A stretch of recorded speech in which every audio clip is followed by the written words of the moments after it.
The 5 love languages developed by Dr. Gary Chapman describes the different ways that people relate to each other and give and receive love in relationships. In this video, I'll go over the 5 love languages so you'll understand them better, and maybe you can try to identify which love language is your love language. It can be one of these 5, or it can be 2 or 3 or even 4 or even all of them. So let's dive into it. The first love language is words of affirmation. If you're someone who has this type of love language, it means that you feel loved when someone gives you a compliment, when they tell you how much they love you, when they express their love in words and maybe even written, they write you a beautiful poem. And that's also how you express your love. So when you really have strong feelings for somebody, the way you express it is through compliments, sweet words, saying I love you every day.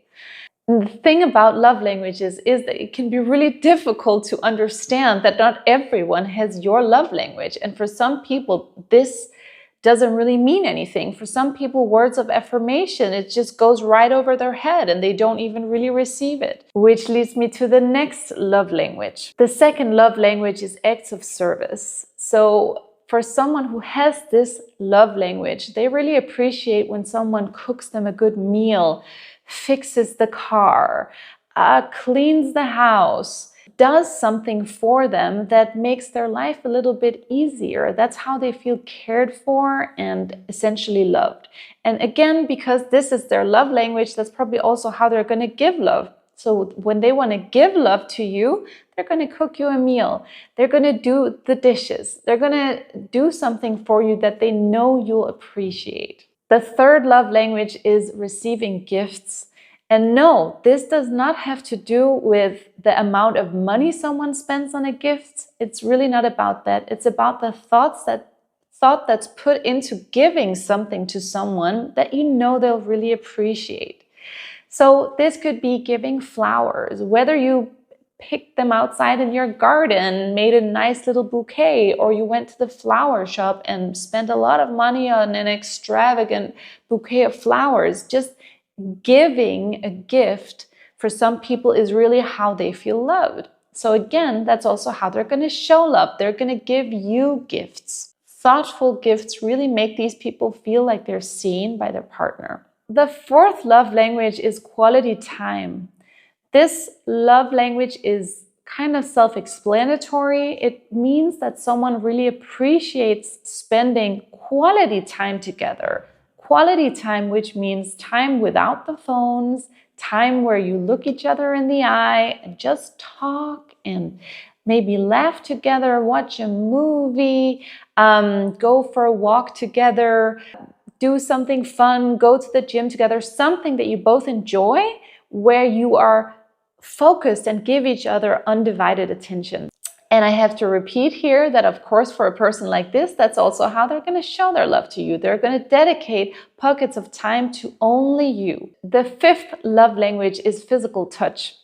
And this can be cuddling, holding hands, intimacy, of course, but it doesn't have to be intimacy. It's just about being physically close to each other, getting a hug.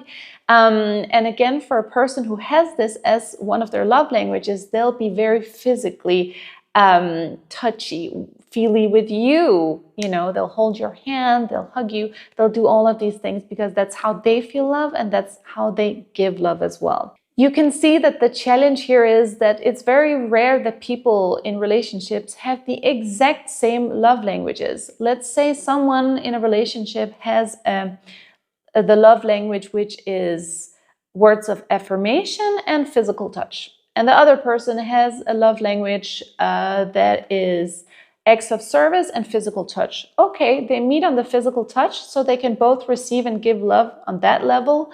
But every time the first person says, I love you, you're so amazing, you look so good, it just doesn't register with the person who receives love through acts of service. They're not feeling loved. It doesn't make them feel loved. They are looking for actions. And because the other person doesn't have that as their love language, they're maybe not putting in the effort to show in their actions by doing the dishes or helping them out in some way, that they love them.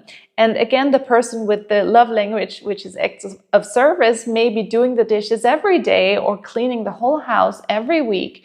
And the first person won't feel loved by that because it's not words of affirmation. So if these two people could learn what each other's love language is, then they could actually start making each other feel loved.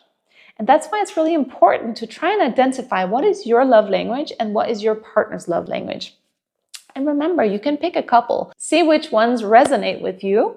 I hope this video was helpful. If you liked it, please like the video and subscribe to my channel. And I look forward to seeing you again soon.